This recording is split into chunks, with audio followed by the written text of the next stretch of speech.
Bom, eu preciso falar da minha parceira Viviane Vivaldini, que mais uma vez arrasou nas joias aqui. Dá uma olhada nesse coração aqui, olha, gente, de quartzo rosa, lindo, maravilhoso, uma pedra super fina, o acabamento dela, olha isso. Vou até chegar mais pertinho para vocês verem que coisa linda, linda, linda, linda.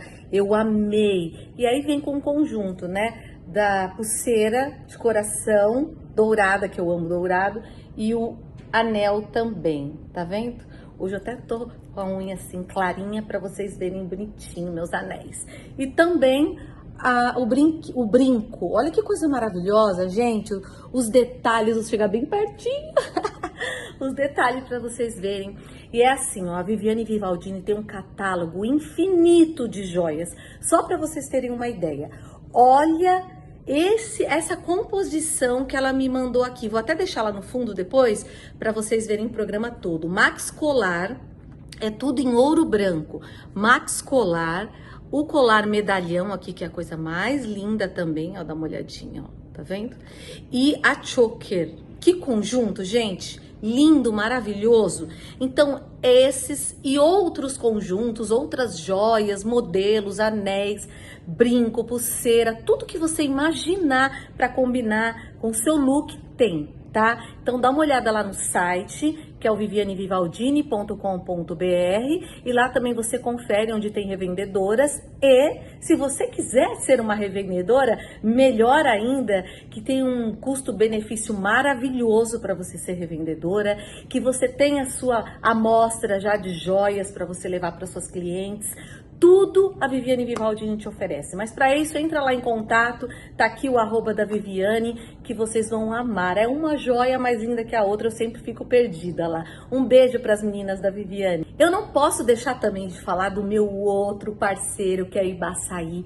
Pense num açaí maravilhoso. Ah, não é só açaí não. Tem cupuaçu, tem o açaí, metade cupuaçu, metade açaí, olha aqui. Esse aqui é o original, tá? Esse é o original, tem o original e o original batido com guaraná. Eu gosto do original, puríssimo, maravilhoso. Olha, gente, eu já tomei muito açaí na minha vida. Mas o gosto desse açaí é diferente de todos, puríssimo. Eu me lembro que eu já morei lá no Nordeste e o único que eu falava, nossa, esse é o açaí puro, é quando eu comia lá no Nordeste. Agora, esse aqui superou tudo que eu já comi de açaí na vida. É tão gostoso, saboroso. Sabe aquele açaí gostoso que fica assim, o gostinho na sua boca e depois você quer mais? É o Ibaçaí. Eu tenho o meu aqui, ó. Ah, eles entregam para São Paulo, Grande São Paulo, interior, litoral. Então, assim, você pode ser um revendedor, né, do Ibaçaí aí na sua cidade. E...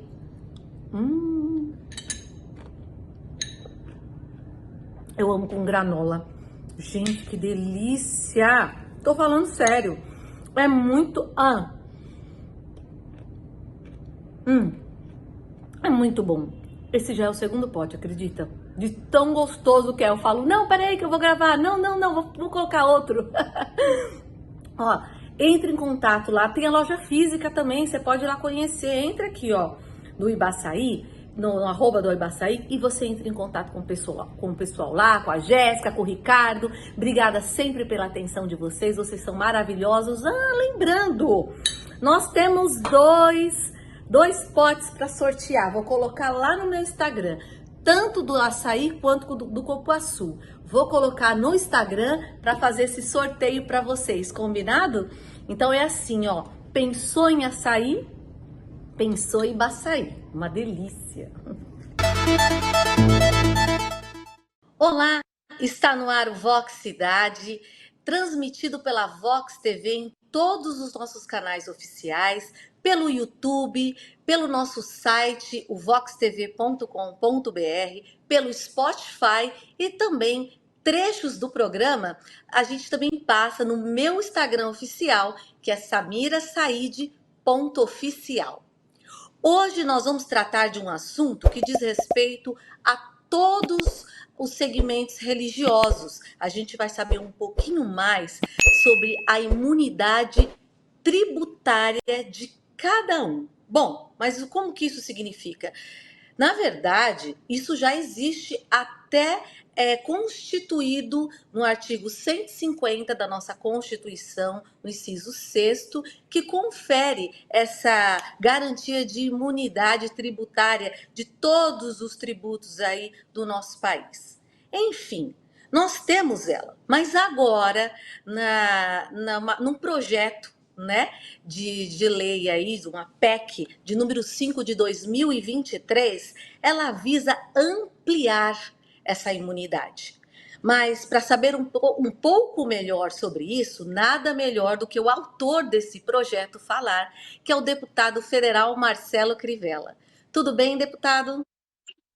Tudo bem, Samira. Para mim, prazer enorme estar falando com a senhora e com todos os telespectadores da Vox TV, aqui no programa Vox Cidade. Obrigada, deputado. Bom, o deputado que tem aí uma longa carreira, já teve 2 mandatos como senador, inclusive teve o segundo mandato como o primeiro senador reeleito em 24 anos no Rio de Janeiro. Isso daí também a gente tem esse registro. Prefeito de uma das maiores cidades do Brasil, do Rio de Janeiro. Também foi ministro da Pesca e da Agricultura aqui do Brasil e hoje está aí atualmente como deputado federal. E autor dessa PEC, né? Eu queria que o senhor falasse um pouquinho mais sobre essa amplitude, o que ela vem trazer de benefício para todos os templos, lembrando que não é para um tipo só de segmento, são todos os segmentos religiosos e também o que vai acontecer, se existe algum prejuízo, né, para as arrecadações tributárias do Brasil. Samira, muito obrigado. Quero agradecer muito a oportunidade de participar com você do seu programa. E obrigado também por me dar a oportunidade de falar de um tema tão importante. Você citou no início de que a imunidade dos templos religiosos é uma coisa que já consta na nossa Constituição. A gente precisa lembrar que a primeira coisa que foi feita nesse nosso país, quando chegaram os europeus, os ibéricos, os portugueses, foi rezar uma missa, colocar uma cruz e rezar uma missa. Durante muito tempo, a igreja fez parte do governo, era como se fosse um Ministério da Educação, um Ministério da Saúde, o governo subsidiava, cedia espaço, terrenos, enfim. Depois, com a proclamação da República, houve separação entre o Estado e a igreja. E o Estado não iria mais subsidiar a igreja oficial, porque haviam também outras igrejas que tinham vindo para o país. Haviam mesquitas muçulmanas, haviam sinagogas judaicas e haviam igrejas evangélicas, protestantes. Pois bem, sim, então não se subsidia mais, separa Estado e igreja, mas continua o princípio da imunidade. Agora, Samira, é importante a gente entender uma coisa. Da onde vêm os impostos? Eles vêm de 3 coisas. Primeiro, da renda. Quando você recebe seu salário, o médico recebe a consulta, ele paga imposto. Depois vem do consumo. Tudo que nós compramos, seja um par de meia num armarinho, seja uma geladeira numa loja, o que for, nós vamos pagar impostos. Imposto sobre consumo. E também vamos pagar impostos sobre a propriedade. Se você tem um automóvel, você paga IPVA. Se você tem uma casa, você paga IPTU. Pois bem, se a imunidade das igrejas, dos templos religiosos, católicos, espíritas, evangélicos, mesquitas muçulmanas ou sinagogas judaicas, o que for, tem imunidade, ela precisa alcançar essas 3 dimensões, o que nunca aconteceu. O que nós tínhamos na história do Brasil era uma lei que não se cumpria. Aquele mandamento imperativo de todas as nossas constituições, sonho do patriarca, dos nossos ancestrais, que as igrejas não tivessem que pagar tributo, sobre a renda não pagavam. Nenhum padre, nunca me consta, ou pastor, ou rabino, declarou a imposto de renda as doações que recebeu na missa das 10 horas ou no culto da noite. Isso nunca existiu. Portanto, imunidade sobre a renda tinha. Imunidade sobre o patrimônio era só o próprio. Então, A em compra, né? 2015, A compra. não era o que estava em nome da igreja. As igrejas, em nome da Sim, igreja, que fosse o terreno e a obra feita pela igreja, tinha IPTU. Mas eu tá. convenci os meus colegas, quando eu estava no Senado, em 2015, de que o que caracteriza um templo religioso não é se ele é próprio ou alugado, é a atividade que tem ali. Se faz o culto, se reza a missa, se presta, não, se presta o serviço espiritual ou social, é um templo religioso. E no Brasil, nós temos cerca de 170 mil templos religiosos. 120 mil são em salões alugados, são antigos cinemas, antigos teatros, galpões, lojas. Depois de 7 anos, senadores e deputados promulgaram a emenda constitucional número 116. Aquele projeto, aquela proposta, aquela PEC que eu apresentei em 2015, foi promulgada no passado, em 17 de fevereiro de 2022. Então, eu quero Sim. aproveitar a oportunidade que tenho de estar no seu programa, conversando com todo o povo aí de São Caetano do Sul, de São Bernardo e do Brasil inteiro que nos assiste pela internet, de que existe a imunidade quanto ao pagamento de IPTU para templos alugados. Ano passado, ela não trouxe benefício porque foi promulgada em 17 de fevereiro e o IPTU incide no dia 1º de janeiro. Ela ficou Esse adormecida, ano já mas começou. ela foi promulgada em 17 de fevereiro do ano passado. E o IPTU, como incide no dia 1º de janeiro, ano passado ela não deu benefício a ninguém. Mas esse ano, quando incidiu o IPTU no dia 1º de janeiro de 2023, ela já está em vigor desde fevereiro do ano passado. Portanto, todas as 120 mil igrejas que pagaram IPTU, as alugadas, esse ano, e tem muitas delas aí, dezenas, talvez centenas em São Caetano do Sul, esse programa é muito importante para levar essa boa notícia a eles. Pode ser que tenham pago Claro. o IPTU em janeiro, à vista, com desconto, ou pagaram em parcelas. Então, já pagaram janeiro, fevereiro, março, abril, maio, junho, julho. Por favor, tirem uma cópia da emenda constitucional 116, levem à prefeitura e peguem o dinheiro de volta, porque foi uma cobrança indevida. Se tiver algum problema, basta ir no Ministério Público, os promotores e promotoras são fiscais da lei, eles vão oficiar a prefeitura e, com certeza, o templo religioso, seja católico, espírita, evangélico, muçulmano, ou uma mesquita, ou uma sinagoga judaica, eles vão receber de volta o IPTU. E digo mais, Samira, não é apenas o local da adoração. Devidamente registrado, né, deputado? Cada um devidamente registrado, né? O local precisa estar alugado, para próprio já existia, mas precisa estar alugado em nome da igreja, com o CNPJ da igreja. Então, ela tem imunidade quanto ao IPTU. Mas não é só isso não, Samira. Se tiver um terreno ao lado, que o pastor ou o padre alugou para ser estacionamento, se tiver alugado em nome da igreja, ou uma loja no shopping para vender Bíblia e literatura, ou a casa onde mora o pastor, o padre, ou aquela casa usada para orfanato, asilo de idosos, ou mesmo uma comunidade terapêutica para libertar, para ajudar essas pessoas que caem nos vícios, se tiver alugado em nome da igreja, a igreja é locatária, pronto, também tem a imunidade do pagamento do IPTU. Eu acho que isso é uma coisa muito importante. E pouca gente sabe disso. Pouca gente sabe disso pela divulgação. Como essa ampliação mesmo, a gente soltou algumas enquetes para saber se realmente as pessoas tinham consciência tanto da emenda aprovada em 2022, né? Como o senhor mesmo falou, quanto essa, que é a ampliação que houveram, não só, né? Porque tem aquele murmurinho, né? Que é tudo em prol da igreja, porque o Crivella vai em cima só da igreja ali, né? Não, eu acho que são todas as denominações, inclusive nós temos aqui 48 coautores e 336 subscreveram e apoiaram essa ampliação, né, deputado? Exatamente. Aí você chegou no último ponto para a gente ter realmente o mandamento constitucional na prática sendo, vamos dizer assim, funcionando, porque nós falamos que sobre a renda, a igreja tem imunidade. Ela não declara as ofertas, dízimos, doações no imposto de renda. Falamos sobre o patrimônio.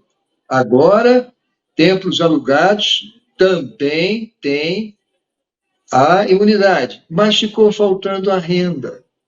A renda, quando as igrejas recebem as doações, dízimos, ofertas e doações, e vão comprar coisas para o seu patrimônio, ou para a sua atividade, ou para a prestação de serviço, elas pagam impostos. Por isso é que eu apresentei a PEC número 5 de 2023, que, Samira, você disse que são 48 coautores junto comigo e mais 336 deputados. Eu precisava só de 171, 336 que assinaram apoiando para ela começar a tramitar, para que finalmente o mandamento imperativo de todas as nossas constituições, na prática, ele se efetive. Ou seja, quando um templo religioso for construir ou reformar areia, pedra, cimento, esquadria, piso, luz, fiação, ele compra, depois recebe o imposto de volta. Quando for para atividade, microfone, púlpito, cadeira, instrumentos musicais, caixas de som, ar-condicionado, ele paga, compra, a nota fiscal está em nome da igreja, foi paga com o dinheiro da igreja, na conta da igreja, recebe o imposto de volta. E, finalmente, quando for prestar serviço, quando construir o asilo de idosos, a creche das crianças, ou o orfanato dos que perderam pai e mãe, ou aquela comunidade terapêutica que ajuda as pessoas a caírem nos vícios, nas armadilhas das drogas, tudo que consumir ali, então recebe o imposto de volta. Aí sim, Samira, aí terá se cumprido finalmente no nosso país o mandamento de todas as nossas constituições, que é a imunidade dos templos religiosos, não só sobre a renda, o patrimônio, mas também sobre o consumo.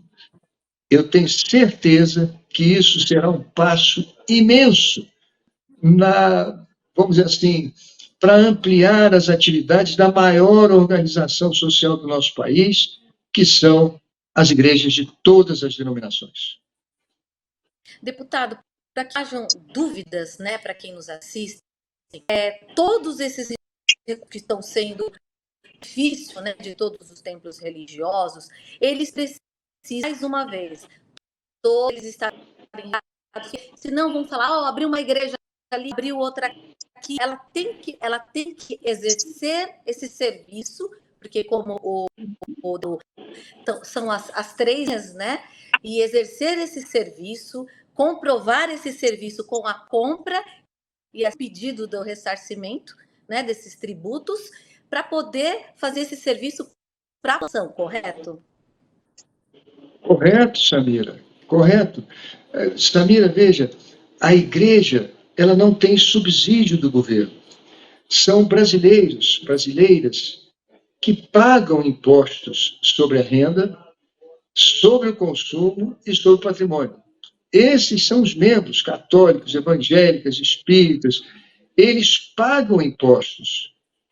Quando eles reservam uma parte do seu salário e entregam às igrejas para que ali tenha recursos para prestar serviço social e espiritual, nesse recurso não se pode ter pagamento de impostos. Os doadores já pagaram impostos. Esse recurso doado às igrejas é o que restou após o pagamento de todos os impostos sobre a renda, sobre o consumo, sobre o patrimônio de cada um dos membros. Agora, esse dinheiro é para se prestar serviço espiritual e social no nosso país. É para que as igrejas possam construir novos templos, reformar os antigos. Você sabe, em Minas Gerais, no estado de Minas Gerais, existem centenas de igrejas católicas. Eu diria a você, com centenas de anos, de 200 anos, de 300 anos, que estão caindo. A minha família é de uma cidadezinha chamada Simão Pereira, lá tem 2 igrejas. Aqui fica perto da fonte d'água. À noite, o teto desabou. Graças a Deus, não tinha ninguém na igreja, porque era madrugada. Mas eu pergunto a você, essas igrejas que os nossos antepassados, os nossos patriarcas construíram com esforço, suor, sangue, em situações muito mais difíceis que a nossa, nós vamos deixar cair? E não são reformas, são restaurações. As obras de Aleijadinho, lá em Congonhas do Campo, não é uma expressão cultural. Nós vamos deixar isso tudo acabar? Não. Por isso é preciso que as igrejas não paguem impostos, para que elas possam preservar seu patrimônio, manter a sua atividade. Elas precisam de caixa de som, de microfone, de púlpito, de cadeira. Elas precisam de mesa de som, de instrumentos para tocar os hinos. Pode pagar imposto sobre isso? Elas precisam, quando prestam serviço, constroem creches, abrigos, orfanatos, elas não podem pagar imposto sobre o arroz, sobre o feijão, sobre o fogão, sobre a geladeira, sobre a mesa, sobre a cama. Isso não cabe. As pessoas que contribuíram para lá já pagaram seus impostos, todos, na renda, no consumo e também no patrimônio. E separaram parte do seu recurso para aprovisionar as igrejas. Que o governo não pegue esse recurso e deixe as igrejas trabalharem em favor do nosso povo. Deputado, e essa votação, ela está prevista para quando? Samira, esse projeto foi apresentado no início do ano passado, em março. Certo. Então, ele foi distribuído para a Comissão de Constituição e Justiça. Ficou março, abril, maio, com o presidente, o deputado Rui Falcão, do seu estado de São Paulo, me dizendo: Crivella, nós vamos nomear um relator, mas aguarda, porque o presidente Lula ele quer fazer uma reunião com os autores do projeto para conhecer melhor, apoiar. Ao que o presidente Lula, nesses 3 meses, viajou para a China, viajou para a Europa, viajou para todo quanto é canto, a reunião nunca saiu. Então, finalmente, ele nomeou o relator Silvio Costa, deputado federal de Pernambuco, no final do mês de junho. Aí veio o recesso. Quando terminou o recesso, o relatório do deputado já está pronto. Eu pedi, então, ao presidente da Comissão de Constituição e Justiça, repito, deputado aí de São Paulo, Rui Falcão, que pautasse para a gente discutir e votar. Na Comissão de Constituição e Justiça não se vota mérito. Ali é admissibilidade, ou seja, é constitucional, é jurisdicional, tem boa técnica legislativa. Então, pronto, vamos aprovar. Ele começa a entrar em vigor. Aí vai para uma comissão especial, onde todos os partidos da casa nomeiam membros. E ela se reúne por 10 vezes. Ali sim, ali vai se discutir o mérito. Ali vai se verificar cada um dos aspectos dessa proposta de emenda constitucional.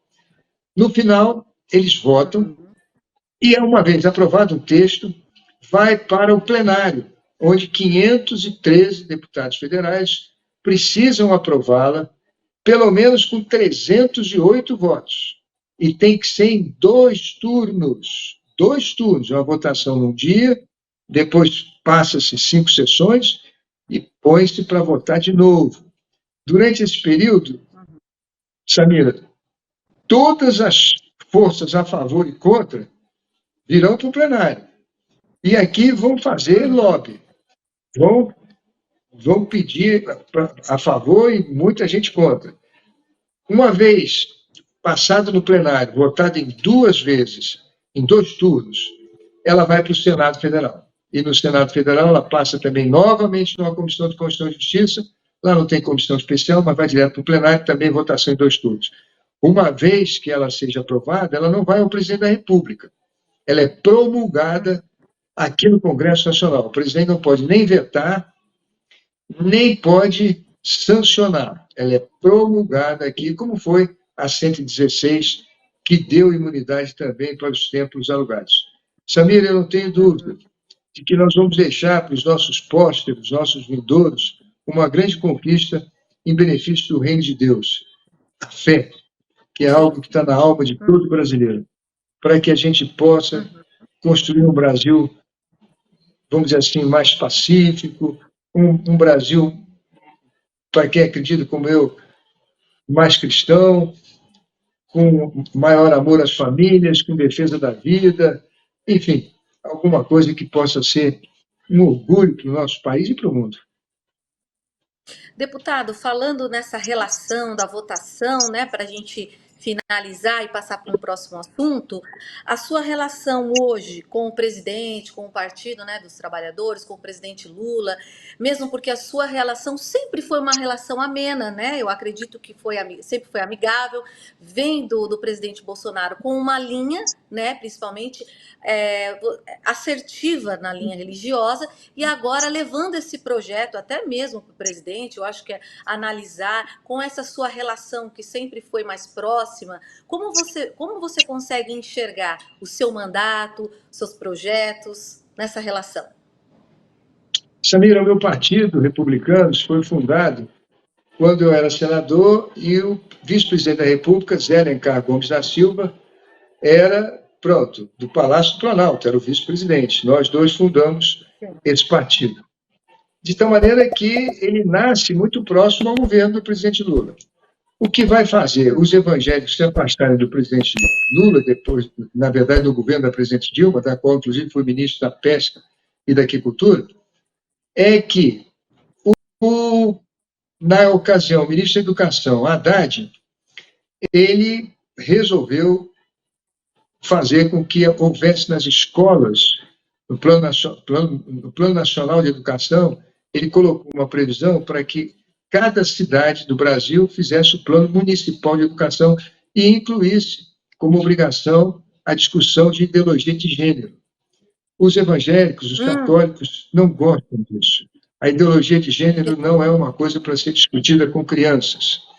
Pois bem, isso fez, Foram na até época que o retirados alguns deputado. livros de circulação, né? Pois é, na época, o deputado Jair Bolsonaro, que já tinha 8 mandatos, ele foi à tribuna e disse: o governo está lançando kit gay. E isso fez com que todos os católicos praticantes e evangélicos colocassem o pé atrás com o governo da presidente Dilma. Depois, o secretário nacional do Tesouro, o Jorge Rachid, ele inventou o imposto das igrejas. O imposto das igrejas. Veja, ele imaginou que as igrejas tinham que pagar imposto como as empresas, sobre a folha de pagamento, 20%. E da noite para o dia, ele arrestou das igrejas no Brasil, de todas elas, alguma coisa em torno de R$ 1 bilhão que estavam depositados nas contas das igrejas. Um pouquinho em cada uma, são 170 mil. Mas, no final, R$ 1 bilhão foi arrancado dos cofres das igrejas, contribuição de pessoas, a maioria humilde, simples, que amam suas igrejas, que amam a obra que elas fazem, junto às crianças, aos idosos, a visita aos hospitais, os presídios, a distribuição de cesta básica, enfim, toda obra social que toda igreja tem, perderam R$ 1 bilhão.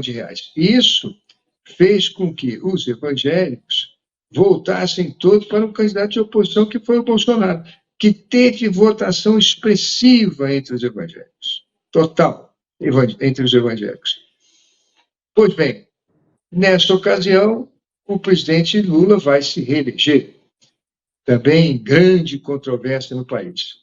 Eu espero que o presidente Lula entenda que, para nós cristãos evangélicos, católicos, a defesa da vida, a defesa da família, da livre iniciativa, a defesa, eu diria a você, dos princípios sagrados dos nossos antepassados, isso pode ter certeza que nós nunca vamos considerar como uma evolução da sociedade ou como novos tempos.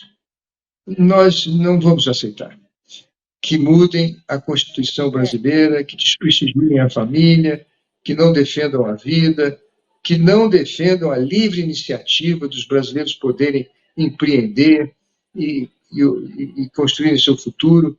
Essas coisas são sagradas. Nós não aceitamos um país socialista, um país comunista, um país que não dê valor aos seus empreendedores.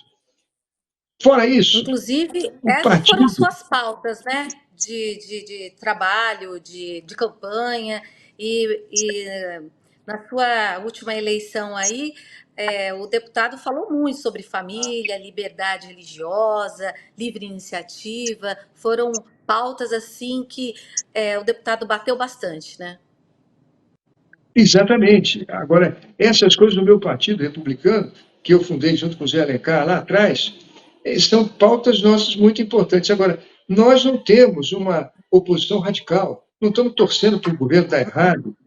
Por exemplo, a reforma Sim. tributária, nós votamos favoravelmente, vimos avanços. Há certas coisas que espero que o Senado corrija, mas, de modo geral, foi uma boa reforma, contou com o nosso apoio. Nós não temos feito CPIs, investigações, não temos feito uma oposição raivosa, fanática, extrema ou radical. Uhum. Por isso, eu espero também que, por parte do governo, não haja qualquer perseguição para esse projeto que teve aqui 336 deputados federais que apoiaram. Eu espero que também tenha É. maioria lá no Senado Federal, onde eu trabalhei durante os mandatos, e a gente possa incentivar isso que eu falei para você, que são as igrejas, a maior organização social do nosso país. Lembrando também que os partidos políticos têm essa imunidade, né, deputado? E os sindicatos.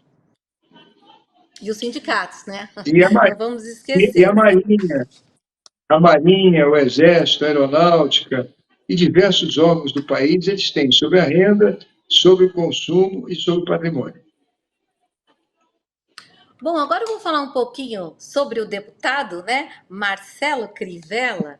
Olha só, engenheiro, escritor religioso, tem aí, autor das Histórias de Sabedoria e Humildade, Um Sonho que se tornou realidade, Evangelizando a África. O sonho que se tornou realidade, acho que tem a ver com o Nordeste, né?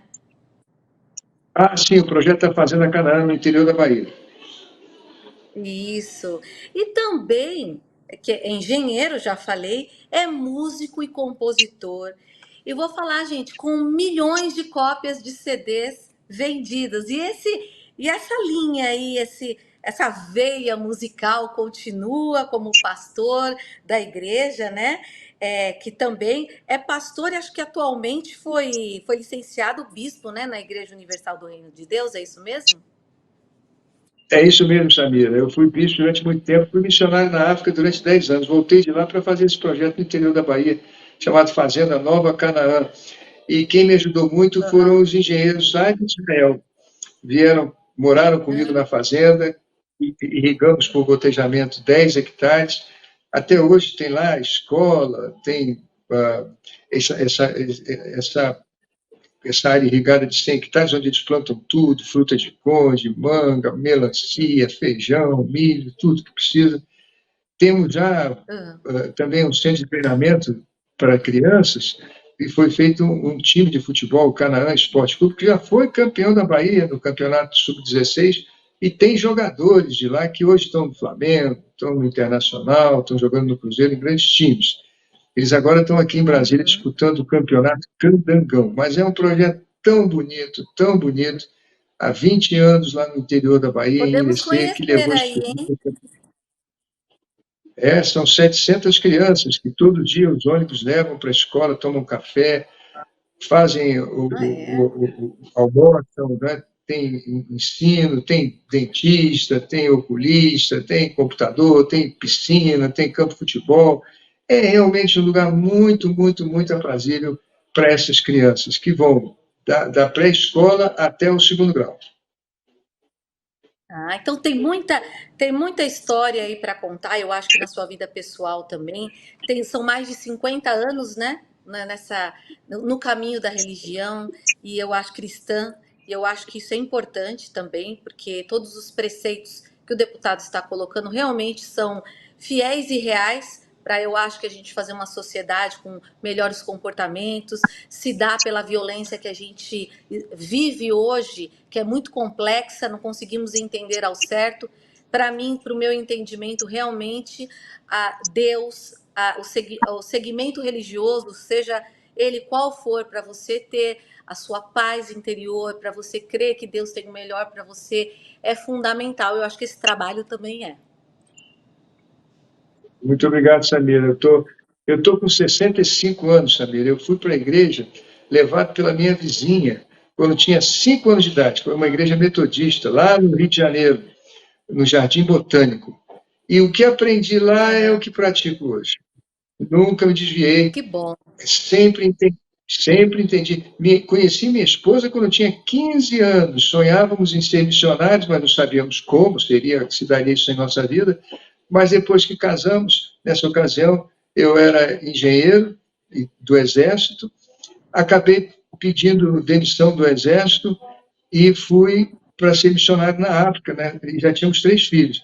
Malawi, Zâmbia, Quênia, Uganda, Madagascar, Lesotho, Swaziland, Namíbia, Botsuana. Nós rodamos a África inteira abaixo do Saara e deixamos plantados lá centenas de igrejas que estão lá até hoje. Foi realmente um momento... Olha. E eu achava que nunca mais ia voltar para o Brasil, mas voltei para fazer esse projeto no interior da Bahia, lá em Irecê, onde fiquei 2 anos. E depois acabei no Rio de Janeiro, me elegendo senador, depois reeleito, ministro, depois prefeito e agora deputado federal. Mas o tempo todo, Samira, sempre eu tive claro na minha vida de que sem fé você constrói em cima da areia. As coisas caem, elas não resistem ao tempo. Apenas com a fé é que a gente consegue vencer o tempo. O dinheiro, a beleza, a própria ciência vai se, vamos dizer assim, tem que se renovar, porque as coisas vão evoluindo. Nada resiste ao tempo. O tempo vai destruindo tudo. Mas a fé não, o amor não. São as forças que vencem o tempo e que é nisso que a gente precisa investir para deixar para os nossos próximos aí uma vida melhor. Aqui, por exemplo, em Brasília, Samira, me perdoe, estou falando demais, mas eu queria deixar isso aqui para os nossos telespectadores. Aqui em Brasília, alguns brasileiros bolaram para que o projeto arquitetônico inicial fosse um avião. Então, quando você vem a Brasília, tem asa sul, asa norte e o eixo central onde estão os ministérios. A cabine do piloto é onde está o Congresso Nacional e, de um lado, o Supremo Tribunal Federal e, do outro lado, o Palácio do Planalto. Mas você, do Congresso, desce. Você desce uma rampa, vai para o Supremo e desce uma rampa, vai para o Palácio do Planalto. Por quê? O Supremo é a casa da lei. O Palácio do Planalto, onde está o presidente, representa a maioria que venceu a eleição, mas no Congresso Nacional está a maioria e a minoria. Quem ganhou e quem perdeu. Aqui tem os bolsonaristas e tem os lulistas. Então o país está mais representado aqui, por isso é mais alto. Esse avião está voltado para onde? Para o nascer do sol. Ele não está voltado para o pôr do sol. Esses 5 brasileiros, Chesquiati, Santa Rosa, Lúcio Costa, Niemeyer e Portinari, eles imaginaram em deixar para a gente a ideia de que é preciso olhar para o futuro. É preciso rasgar nesses horizontes sem fim da esperança dessa terra tão linda que Deus nos deu, a perspectiva iluminada e gloriosa do nosso destino, ao invés de ficar remoendo mágoas do passado, lamentando injúrias, infâmias, calúnias. Essas coisas precisam ser superadas. Nós precisamos olhar com confiança para o futuro. E isso é o quê? Isso é fé. Isso é fé, isso é acreditar de que existe realmente um Deus maravilhoso que nos ama. Olha essa natureza, você não vê uma flor igual a outra, um capim igual ao outro. Eu sou engenheiro civil, quando você pega um punhado de areia, leva para o microscópio, não tem um grão de areia igual ao outro, numa praia intensa. São trilhões de grãos diferentes, como são trilhões de estrelas diferentes, como seres humanos. Não tem um peixe, uma borboleta. Tudo que Deus criou foi detalhadamente, minuciosamente, para mostrar o infinito amor que ele tem por nós. Nós não podemos isso tudo com incredulidade, com violência, com ódio, com rancor, promovendo guerras, com ambições loucas, translocadas, que não levam a nada. Essas coisas não podem estar no solo brasileiro. Por isso é que eu propus, em 2015, a gente consertar a imunidade com relação ao patrimônio, acrescentando os alugados. Depois que tivesse isso pronto, eu iria dar entrada aqui na renda. E Deus me permitiu que, saindo lá de prefeito, eu voltasse para cá exatamente para terminar o trabalho que comecei lá atrás. E espero que a gente deixe como herança uma igreja imune de verdade para prestar seu serviço, seja ela católica, seja ela espírita, seja uma mesquita muçulmana, seja evangélica, seja uma sinagoga judaica. Pessoas que amem o seu próximo, que acreditem em um Deus, que queiram construir um país melhor. É isso que eu acho que a gente precisa. E vai conseguir, vai dar tudo certo, amém. E também há 15 anos atrás, olha isso, eu quero ver se isso vai acontecer agora, hein, deputado? Você colocou aí para rodar, vamos falar esse português assim, meio despretensioso, o Estatuto dos Animais, lá no Senado Federal, há 15 anos atrás.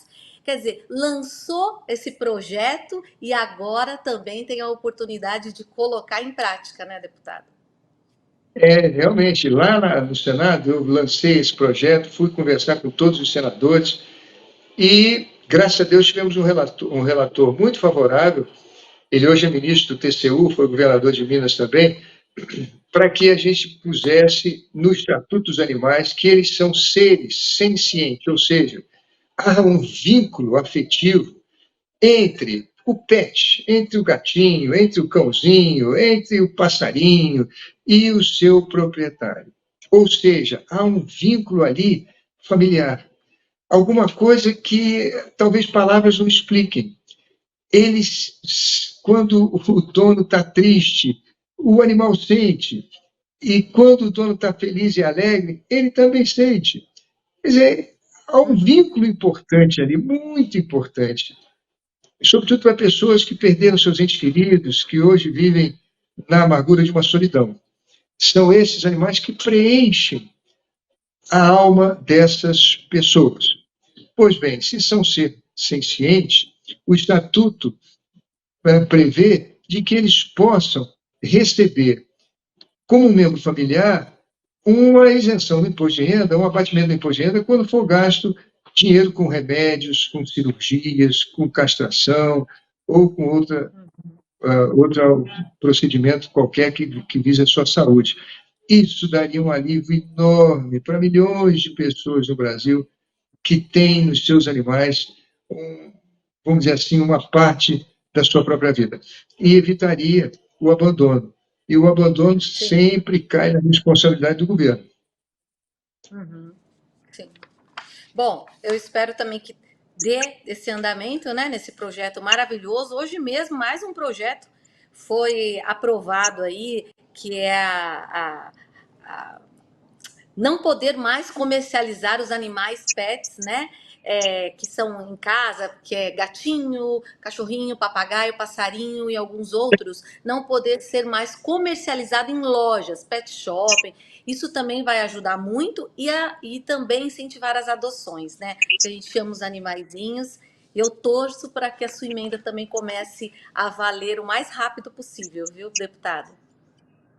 Eu só encontro oposição lá no Senado Federal, por isso que ele está lá há tanto tempo e com dificuldade de sair de lá, por conta dos que defendem a vaquejada, que são aquele povo do interior da Bahia, que fazem, eu não sei se a senhora já viu a competição, soltam uma vaca, sim, e aí eles saem correndo com o cavalo para derrubar a vaca, puxando pelo rabo. nem gosto. Infelizmente, infelizmente, os defensores da vaquejada fizeram requerimentos para que passe numa comissão, passe em outra comissão, e passe em outra comissão, e passe em outra comissão, mas eu tenho a impressão de que o bom senso vai prevalecer e nós vamos conseguir aprovar o Estatuto dos Animais. Deputada, eu quero agradecer a sua entrevista. É uma honra, né, a gente poder fazer essa entrevista, mesmo que remotamente, e nós colocarmos em pauta assuntos tão importantes, que a gente possa tirar todas as nossas dúvidas, principalmente para aqueles que só leem a manchete e não conseguem acompanhar nem o lead da notícia. Então, para mim e para todos nós aqui do ABC, Grande São Paulo, é muito bom transmitir até para todo o Brasil, né? Porque o nosso programa vai para todo o Brasil.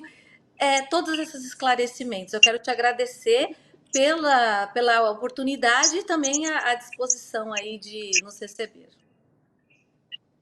Muito obrigado, Samira. Muito, muito obrigado pela sua simpatia, seu carinho, sua paciência. Lembrando, então, a todos os brasileiros de que a Constituição de todos os tempos, desde a primeira Constituição de 1824, a gente já falava de imunidade dos tempos religiosos, mas ela alcançava apenas a renda. depois, com a minha emenda, alcançou o patrimônio, mas nunca o consumo. Tudo que as igrejas comprarem para construir seu patrimônio, suas igrejas ou reformar, tudo que elas comprarem para sua atividade, para fazer a missa, para fazer o culto, e tudo que elas comprarem para prestarem serviços nos asilos, nas creches, nos orfanatos, nas comunidades terapêuticas, nas visitas aos hospitais e aos presídios, tudo isso precisa ser imune dos impostos. Lembrando que quem sustenta essas igrejas são os brasileiros que já pagaram impostos na renda, no consumo e no patrimônio.